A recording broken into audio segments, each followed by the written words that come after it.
तो अपना first topic है प्लास्टिक्स आर पुअर कंडक्टर। इसी चैप्टर में आगे कंटिन्यू कर रहे हैं अपन। आपको पता है कंडक्टर्स किसे कहते हैं? मैंने आपको बता रखा है, लाइक लोअर क्लासेस में भी आप पढ़ के आए हो। कंडक्टर्स वो जो इलेक्ट्रिसिटी और हीट को पास कर देते हैं, है ना, यानी वो अपने अंदर से करंट को फ्लो होने देते हैं या हीट को फ्लो होने देते हैं।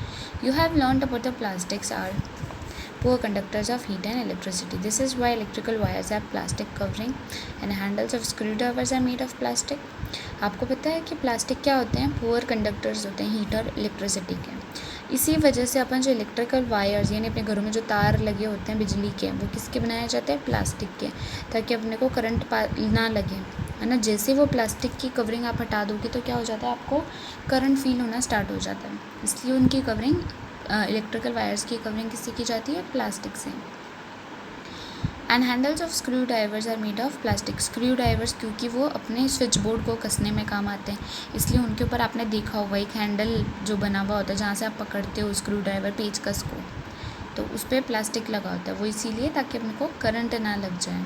ओके, तो as mentioned above handles of frying pans, आप जो फ्राइंग पैन यूज़ करते हो चीज़ों को फ्राई करने के लिए, तलने के लिए या बनाने के लिए, इवन चाय का बर्तन भी देखो आप, तो वो उसके हैंडल किसके बने होते हैं? प्लास्टिक, ताकि अपने को वो हीट ना लगे, यानी अपन उसको पकड़ पाए हाथों से, है ना, वरना उसके लिए कुछ यूज़ करना पड़ता है उसको उठाने के लिए, इसलिए वो किसके बनाए जाते हैं? प्लास्टिक के। डिड यू नो, देखते अपन, plastic find extensive use in the health care industry. Some example of their use are the packaging of tablets, threads use for stitching wounds, syringes, doctors gloves and number of medical instrument. तो plastic का बहुत ज़्यादा important use है health care industry, यानी health से related जो industry चलती है लाइक मेडिकल, उसमें काफ़ी ज़्यादा यूज़ आता है। पैकेजिंग ऑफ टैबलेट्स आप देखते हो, है ना, टैबलेट्स के ऊपर किसकी कवरिंग रहती है? प्लास्टिक की। वो इसलिए ताकि एटमॉस्फेयर की हीट अंदर ना जाए। अगर एटमॉस्फेयर की हीट अंदर जाएगी तो वो मेल्ट हो सकती है या ख़राब हो सकती है, इसीलिए किसका बनाया जाता है? प्लास्टिक्स का। Threads use for stitching wounds, जो आपके कभी चोट आ जाती है तो टाँके लगते हैं तो उसमें जो थ्रेड इस्तेमाल होता है। सिरिंजेस यानी उनकी सुई डालने, सुई जिससे लगती है वो syringe machine. The doctors gloves, उनके ग्लव्स हाथ में जो वो पहनते हैं। And number of medical instrument, बहुत सारे मेडिकल इंस्ट्रूमेंट, स्टेथोस्कोप है, लेकिन उन सब में प्लास्टिक यूज़ आता है।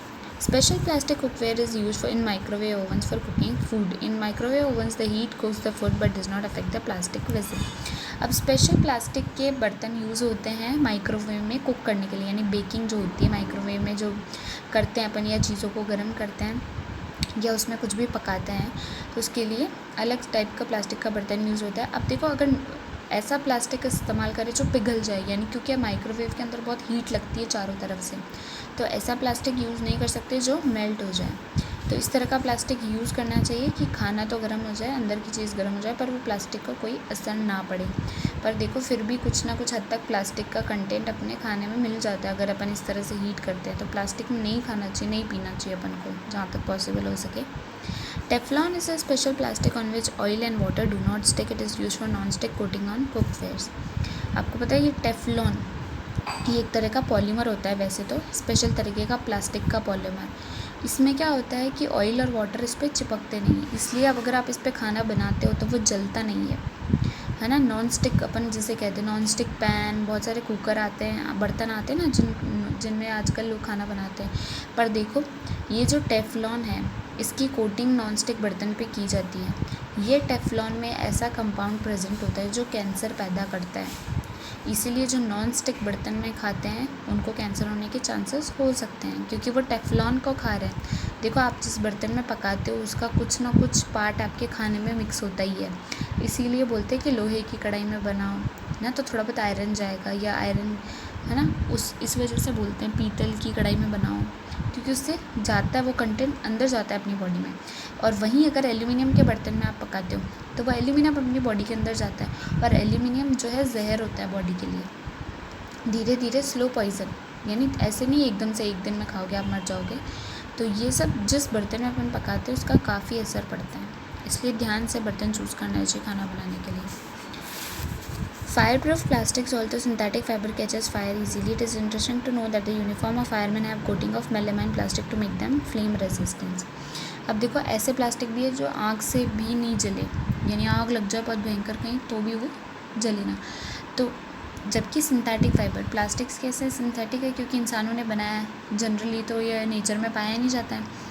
तो सिंथेटिक फाइबर वैसे तो जल्दी आग पकड़ लेते हैं, पर क्या है जो फायरमैन यानी जो फायर एक्सटिंग्विशर में काम करते हैं, आग बुझाने में काम करते हैं उस सेक्टर में, उन लोगों की यूनिफॉर्म जो होती है, आपने देखा होगा बहुत सारी कवरिंग एकदम वो पैक होके आते हैं फुल, तो उनकी जो क्लोथिंग होती है, उनके जो कपड़े होते हैं, यूनिफॉर्म होती है, उसमें मेलेमाइन प्लास्टिक नाम का बाहर कोटिंग की जाती है, यानी बाहर से परत चढ़ाई जाती है उस प्लास्टिक की, ताकि क्या वो कपड़े फ्लेम रेजिस्टेंट हो जाए। रेजिस्टेंट यानी उसको रोकना, तो वो आग को रोकेगा, अपने पास नहीं आने देगा, उसमें जलेगा नहीं, ठीक है, इसलिए वो फ्लेम को अंदर नहीं आने देते हैं, इसलिए उस प्लास्टिक की कवरिंग की जाती है। प्लास्टिक से इन द एनवायरनमेंट, यानी प्लास्टिक और एनवायरनमेंट का क्या रिलेशन है। जब हम मार्केट जाते हैं, देखो अपन को हर चीज़ प्लास्टिक की पॉलीथीन बैग में मिलती है ना, और इस तरह से वो प्लास्टिक अपने घर में आ जाता है, फिर अपन उसको फेंक देते कहीं और किसी चीज़ में कचरा डाल के या ऐसे। अब अपन ने डाल तो दिया बाहर कचरा उसमें डाल के, पर फिर वो प्लास्टिक जाता कहाँ है, उसको डिस्पोज कैसे करने का, ख़त्म कैसे करने का नेचर में से, वो एक बहुत बड़ा इशू है। A material which get decomposed through natural process such as action by bacteria is called biodegradable. ऐसे मटेरियल, इसको आप अंडरलाइन कर लेना, ऐसे मटेरियल जो कि पूरी तरह से डिकम्पोज हो जाते हैं बैक्टीरिया के थ्रू, यानी बैक्टीरिया उन पर लगते हैं तो वो उनको नेचर से ख़त्म कर देते हैं। लेकिन अपन चाय पत्ती, घर में अपन चाय बनाते हैं, जो चाय पत्ती का वेस्ट होता है वो अपन बाहर फेंक देते हैं, थोड़े दिनों में क्या होता है उस पर बैक्टीरिया लगते हैं और वो बैक्टीरिया उसको छोटे छोटे टुकड़ों में तोड़ देते हैं, डिकम्पोज जिसे कहते हैं, उसको तोड़ के उसको फ्री कर देते हैं, फिर वो नेचर में इजीली फ्री हो जाता है, ठीक है, फिर वो नेचर को नुकसान नहीं पहुंचाता है। तो ये सब चीज़ें क्या होती है जो ऐसी होती हैं जो बैक्टीरिया के थ्रू टूट जाए, नेचुरल प्रोसेस यानी प्राकृतिक प्रोसेस के थ्रू, तो उसे कहते हैं बायोडिग्रेडेबल। और जो नहीं होती है विच इज़ नॉट, देखो इसमें क्या लिखा, which is not a material which is not easily decompose by natural process, उसे क्या बोलते हैं, नॉन बायोडिग्रेडेबल, ठीक है, तो वो नॉन बायोडिग्रेडेबल हो जाती है। अब देखो आपको एक लिस्ट दे रखी है कि कौन कौन से कपड़े कौन या चीज़ें जो है डिग्रेडेबल है और नॉन डिग्रेडेबल है। तो peels of vegetable, fruits and left over food stuff, बचा हुआ खाना या सब्जी फ्रूट के छिलके, टेक टाइम टू डीजनरेट यानी ख़राब होने सड़ने में इनको कितना टाइम लगता है, तो 1 से 2 वीक इनको लग जाते हैं ख़राब होने में। वैसे आजकल काफ़ी जल्दी हो जाता है ये प्रोसेस, 1-2 वीक में तो पूरा घर का सब्जी सड़ जाए ऐसे, ठीक है, या डिग्रेड हो जाए मतलब। तो नेचर ऑफ मटेरियल कैसा, बायोडिग्रेडेबल, पर ये नेचर में नुकसान नहीं पहुंचाते क्योंकि नेचुरल चीज़ें हैं, तो ये डिग्रेड हो जाती है, बैक्टीरिया इनको खा जाते हैं। सेकेंड है पेपर को लगते हैं कम से कम भी 10 to 30 डेज़ यानी ऑलमोस्ट 1 मंथ लग सकता है, पर बायोडिग्रेडेबल होते हैं क्योंकि वुड लकड़ी से ही बना होता है, तो डिग्रेडेबल ही है। कॉटन क्लोथ, कॉटन क्योंकि अपने को कॉटन पेड़ से ही मिलता है, तो वो जो भी चीज़ अपन को नेचर से मिलती है वो बायोडिग्रेडेबल होती है, क्योंकि नेचर ने ऐसा सिस्टम बना रखा है कि जो चीज़ वो डेवलप करता है उसको ख़त्म करने का तरीका भी उसके पास होता है। बट जो चीज़ इंसान ने बनाई है उसको अपने बना तो ली, पर उसको ख़त्म करने का तरीका अपन को नहीं आता है, इसीलिए इंसानों के द्वारा बनाई गई चीज़ें बहुत ज़्यादा हार्मफुल है बॉडी के लिए, नेचर के लिए, इस धरती के लिए। तो इंसान क्या कर रहा है, ऐसी गंदी चीज़ें ही बना रहे हैं, प्लास्टिक बना दिया, प्लास्टिक को ख़त्म करने का तरीका ही नहीं पता। अब 150 करोड़ जनता अगर प्लास्टिक यूज़ करेगी तो आप सोच सकते हो कितना प्लास्टिक हो जाएगा पूरी दुनिया में, और फिर वो प्लास्टिक को ख़त्म करने का तरीका आता नहीं अपन को, तो वो पॉल्यूशन फैलाने के काम है, ठीक है। वुड को लगते हैं कम से कम भी 10 से 15 साल, पर ये बायोडिग्रेडेबल होती है क्योंकि नेचर से मिली है। वुलन क्लोथ्स, इसको साल लग जाता है, साल भर तक, पर बायोडिग्रेडेबल होती है क्योंकि नेचर से मिली है अपने को, एनिमल से। Tin, aluminium and other metal cans, इनसे बने जो कैन, आप जो कोल्ड ड्रिंक पीते हो कोको कोला, उनके जो कैन आते हैं वो इनसे ही बने होते हैं, टिन एल्यूमिनियम से। इनको कम से कम भी 100 से 500 साल लगते हैं, और ये नॉन बायोडिग्रेडेबल है, यानी नेचर में ख़त्म ही नहीं होंगे। सोचो 130 करोड़ पॉपुलेशन अगर कोल्ड ड्रिंक पी रही है, रोज़ का एक कैन भी पीती है, तो कितने प्लास्टिक के, कितने ये वाले कैन्स जो हैं पॉल्यूशन क्रिएट करेंगे, और ये ख़त्म ही नहीं होते नेचर में से, तो जाएंगे कहाँ, कहीं ना कहीं जाके इकट्ठा हो जाएंगे। तभी तो समुद्र में ये प्लास्टिक कंटेंट बढ़ता जा रहा है, क्योंकि सारा का सारा बह के उधर ही जाता है, तो इस समुद्र में जाके इकट्ठा होते जा रहे हैं सब, तो बहुत टाइम बहुत ज़्यादा कंटेंट प्लास्टिक का बढ़ता जा रहा है अपना, क्योंकि कहीं ना कहीं जाते हैं और बह के ज़्यादातर समुद्र में ही मिलती है चीज़ें, अपनी नदियों से हुआ या अपने घरों से निकला हुआ कचरा फाइनली जाके कहाँ पहुँचता है, समुद्र में। इसीलिए बहुत ज़्यादा पॉल्यूशन हो रहा है समुद्र में आजकल। प्लास्टिक बैग्स को तो बहुत बहुत बहुत साल मतलब अपन सोच भी नहीं सकते, और ये नॉन बायोडिग्रेडेबल है।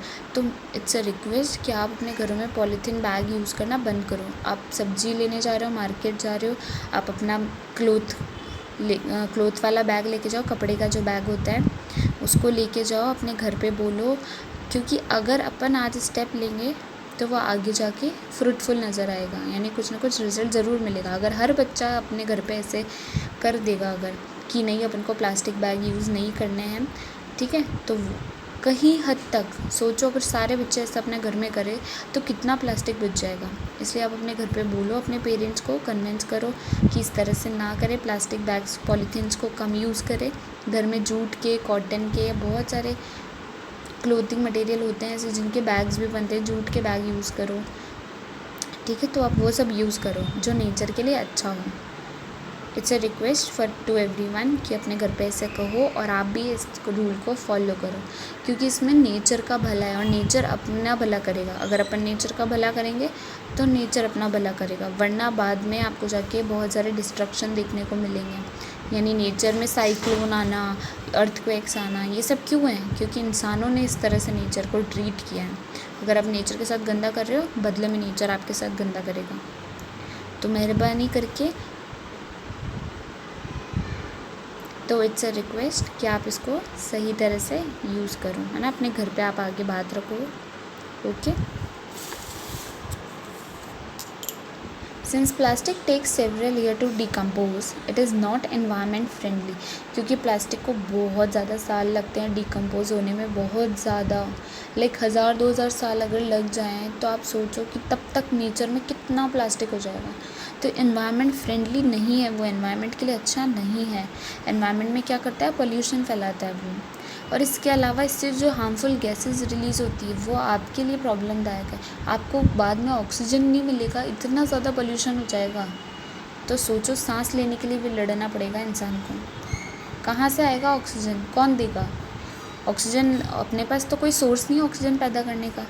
ऑक्सीजन सिलेंडर में भी सोर्स ऑक्सीजन जो है वो नेचर से ही तो भरी जाती है, तो आप कहाँ से मैनेज कर लोगे बाद में, है ना। ऑक्सीजन कहाँ से अवेलेबल करा लोगे अगर आप पेड़ नहीं लगने दोगे, आप पॉल्यूशन करते जाओगे, एनवायरनमेंट को इतना गंदा कर दोगे कि प्लांट जो ऑक्सीजन दे रहे हैं, ट्रीज़ जो ऑक्सीजन दे रहे हैं वो भी कम पड़ जाएगा, वो कहीं और इस्तेमाल हो जाएगा आपके सांस लेने के बजाय। तो that will be the huge destruction. तो इसीलिए आप ऐसा ना करो, ऐसे काम नहीं करो जिससे एनवायरनमेंट में पॉल्यूशन क्रिएट हो। आप ध्यान रखो अपने घर में किस तरह की चीज़ें ला रहे हो, आप किस तरह का सामान यूज़ कर रहे हो, उसमें प्लास्टिक ना हो ज़्यादा से ज़्यादा, ठीक है। स्टील यूज़ कर लो, एल्यूमिनियम यूज़ कर लो, उसके बदले एल्यूमिनियम भी अवॉइड करो, स्टील यूज़ कर लो, ठीक है। Besides, the burning process in the synthetic material is quite slow and it does not get completely burn easily। और इसको जलाना बहुत हार्मफुल, इसको जलाने पे जो गैसेस रिलीज़ होती है एनवायरनमेंट के लिए बहुत गंदी है। इन the process it releases lots of poisonous fumes into the atmosphere causing air pollution. तो जब इसको जलाते हैं इतनी ज़्यादा जहरीली गैसें, पॉइजनस यानी जहरीली फ्यूम्स रिलीज़ होती है हवा में, तो वो एयर पोल्यूशन क्रिएट करती हैं। How can this problem be solved? अब ये किस तरह से सॉल्व हो सकती है ये प्रॉब्लम, ठीक है।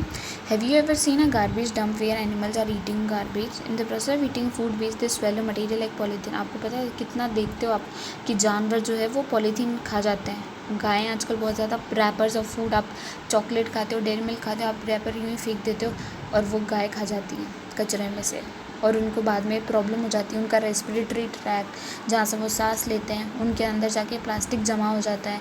उनकी तो देख रेख करने वाला कोई नहीं है, उनका तो अपने अंदर प्लास्टिक जमा हो जाए तो अपन ऑपरेशन करा लेंगे, निकाल लेंगे, उनका क्या होगा? उनकी तो कोई देख रेख नहीं करेगा। इसलिए आप अवॉइड करो जितनी ज़्यादा हो सके। चॉकलेट खाना ही नहीं है वैसे, इतना गंदा चीज़ होता है वो, यू नो। कैविटी तो होती है, पर पता नहीं है आपको चॉकलेट में वो क्या डालते हैं या क्या है। तो आई प्रेफर यू कि ऐसे चॉकलेट्स ना खाओ आप, और उन एटलीस्ट खाते हो तो रैपर को आप कहीं पे भी ऐसे डिस्पोज ना करो, लाइक एटलीस्ट ये ध्यान रखो कि कोई जानवर उसको ना खाए। है ना, तो उनमें उनकी स्टमक में लाइनें बन जाती हैं क्योंकि वो प्लास्टिक अंदर जाके कट्स लगा देता है, उनकी रेस्पिरेटरी ट्रैक में कट लग जाते हैं और उनकी वजह से जानवर इवन मर तक जाता है। इसीलिए पॉली बैग्स को केयरलेसली नहीं, यानी बिना ऐसे ध्यान रखे कि मैं कहाँ फेंक रहा हूँ, या आपका मन आया आपने तो उठा के घर से बाहर फेंक दिया और ध्यान भी नहीं दिया कि वो कहाँ जा रहा है, क्या हो रहा है ना। तो इस तरह की आप जो चीज़ें अवॉइड करो, ध्यान रखो आप किस तरह से कर रहे हो, केयरलेस मत बनो, ठीक है। रिस्पॉन्सिबल सिटीजन बनना है अपन को। Avoid the use of plastic as far as possible. अब ये प्रॉब्लम कैसे सॉल्व कर सकते हैं अपन, जितना ज़्यादा प्लास्टिक को अवॉइड कर सकते हो उतना ज़्यादा करो। कॉटन या जूट से बने बैग जब शॉपिंग के लिए जाते हो, देखो यहाँ वही बात लिखी है, वो बैग आपको यूज़ करने हैं, ठीक है। बायोडिग्रेडेबल और नॉन बायोडिग्रेडेबल की नॉलेज आपको होनी चाहिए और आपको पता होना चाहिए कि बायोडिग्रेडेबल वेस्ट को अलग कलेक्ट करना है और नॉन बायोडिग्रेडेबल को अलग करना है, क्योंकि अगर आप साथ में कर दोगे तो जानवर खा लेता है, पता नहीं चलता है, और डंप करने में भी मुश्किल हो जाती है। Practice this in your home, अपने घर से शुरुआत करो, क्योंकि आपको पता है कोई भी चीज़ अपने घर से ही शुरू की जा सकती है। और इसके अलावा अगर आपके माइंड में कोई और आइडिया आता है कि आप किस तरह से, है ना, कंट्रीब्यूट कर सकते हो, कि हम अपने आसपास अपने किशनगढ़ एरिया में मान लो आप कि अपन लोगों में इतनी अवेयरनेस फैला है कि वो प्लास्टिक यूज़ करना बंद कर दे, तो आप अपनी तरफ से एफ़र्ट डालो, क्योंकि आप यूथ हो, आप बड़े हो गए, आप आगे जाके देश संभालोगे, तो आपकी रिस्पॉन्सिबिलिटी बनती है। आप अपने आसपास अपनी गली मोहल्ले में भी ऐसे स्टार्ट कर सकते हो, आप अपनी गली में ऐसे कुछ भी आप स्टार्ट कर सकते हो, कैंपेन, लाइक आपने बोल दिया कि जो सबसे कम प्लास्टिक यूज़ करेगा या उसके घर में जाके आप चेक करो, फिर उसको प्राइज़ दो, ठीक है। आप ऐसे एफ़र्ट कर सकते हो अपनी तरफ से, छोटी छोटी चीज़ें अपने आसपास अपन कर सकते हैं। It is better to recycle plastic waste, है ना। और ऐसे प्लास्टिक, देखो प्लास्टिक भी बहुत तरीके के होते हैं, तो ऐसे प्लास्टिक चूज़ करो जिनको रिसाइकल कर सके, रीयूज़ कर सके, है ना। Most of the thermoplastics can be recycle, तो जो मैंने बताया था थर्मोप्लास्टिक और थर्मोसेटिंग प्लास्टिक, तो थर्मोप्लास्टिक्स को रिसाइकल किया जा सकता है। तो अगर प्लास्टिक यूज़ हो भी रहा है, कहीं आप अवॉइड नहीं कर पा रहे हो, तो इस तरह का प्लास्टिक यूज़ करो, ठीक है। भले इसमें आपको ये कम यूज़ आए या बहुत कम, उससे थर्मोसेटिंग से कम अच्छा हो, फिर भी आपको ये इस्तेमाल करना है। As a responsible citizen remember the 5R principle, जो डार्क से लिखा है ये आपको याद रखना है। Reduce, reuse, recycle, recover and refuse. Reduce, जितना कम हो सके उतनी चीज़ें कम इस्तेमाल करो। देखो आप कपड़े भी पहनते हो, 10 कपड़े आप यूँ ही ख़रीद लाते हो और काम आपके 6 ही आ रहे होते हैं, 4 फालतू पड़े रहते हैं, है ना। तो वो अपना ही बेनिफिट है उसमें, और किसी का बेनिफिट तो नहीं है। रीयूज़, जो चीज़ें दोबारा इस्तेमाल की जा सके, लाइक आप प्लास्टिक, आप बॉटल यूँ ही फेंक देते हो उठा के, ठीक है, उस बॉटल से आप कुछ डेकोरेटिव आइटम बना लो, अपने घर में रख लो उसको सजा के, या कुछ और किसी और को दे दो जिसके वो काम आ सकती है, क्योंकि वो तो रीयूज़ है, धो के साफ़ हो जाती है। रिसाइकल, जो बाद वापस कंपनी, मतलब आप अपनी तरफ से डिस्पोज़ कर दो और डिस्पोज़ वाला उसको वापस से कंपनी में नया बनवा दे, उसको रिसाइकल करवा दे, तो ऐसी चीज़ें यूज़ करो, तो वो आगे जाके एटलीस्ट नेचर को हार्म नहीं करेगी। रिकवर एंड रिफ्यूज़, ठीक है, जितना ज़्यादा हो सके एनवायरनमेंट को रिकवर कर रहे जो चीज़ें करें वो इस्तेमाल करो, यानी वो नेचर में पॉल्यूशन क्रिएट ना करे। और रिफ्यूज़, एक्स्ट्रा चीज़ों को अवॉइड करो। रिफ्यूज़ यानी मना करना, तो एक्स्ट्रा चीज़ों को अवॉइड करो आप बिल्कुल, और ऐसी हैबिट्स, ऐसी आदतें डालो जो एनवायरनमेंट के लिए फ्रेंडली हो। तो फाइबर वाइज देखो, do not throw plastic bags and the water bodies और थ्रो, नदियों में, तालाब में या कुओं में आपको नहीं फेंकना है प्लास्टिक, सही जगह, प्रॉपर जगह फेंको।